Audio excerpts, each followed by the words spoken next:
ఈ గవర్నర్ ప్రసంగంలో చెప్పారు, ఇవాళ ఎవరు ఇచ్చిండ్రు స్వాతంత్రం తెలంగాణకు ఇచ్చింది మొత్తం కూడా ఇవాళ కాంగ్రెస్ పార్టీ ఇచ్చింది, లేకపోతే సోనియా గాంధీ గారు ఇచ్చిండ్రు చెప్పారు. వాస్తవం.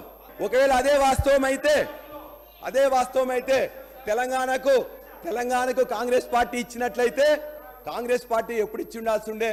1956లోనే కల్పకపోయి ఉండాల్సి ఉండే. 1969లో 369 మంది చంపకపోయి ఉండాల్సి ఉండే. 2004లో కామన్ మినిమం ప్రోగ్రాం పెట్టి మీరు మేము పొత్తు పెట్టుకున్నప్పుడు ఆ రోజున 2009లో చిదంబరం గారు చెప్పినట్లయితే ఆనాడు ఇచ్చిండే, అప్పుడు కాంగ్రెస్ పార్టీ ఇచ్చిందని చెప్పేసి అనుకునేవాళ్ళం. కానీ 2001 నుంచి 2014 తర్వాత పోరాటం చేసి అందరితోని జై తెలంగాణ అనిపించి జేఏసీ చేసి పోరాటాలు చేసి త్యాగాలు చేసి ఇవాళ ఒక అనివార్యత కల్పించి తెలంగాణ తెచ్చుకున్నాం. తెలంగాణ ఇవ్వలే, తెలంగాణను తెచ్చుకున్నాం. అదేవిధంగా బ్రిటిష్ వాళ్ళు స్వతంత్రం ఇవ్వలే. ఆనాడు నాయకులు, ఆనాడు వ్యక్తులు, ఆనాడు పార్టీలు ఇవాళ మొత్తం కూడా బ్రిటిష్ మీద పోరాటం చేసి తెచ్చుకున్నారు తప్ప బ్రిటిష్ వాళ్ళు ఇచ్చిండ్రు అని చెప్పేసి మీరు ఒప్పుకుంటే ఇవాళ కూడా కాంగ్రెస్ ఇచ్చింది అనుకుంటాం. అంతే తప్ప ఇవాళ అందులో ఎంతైతే ఉందో ఇదే అంతే.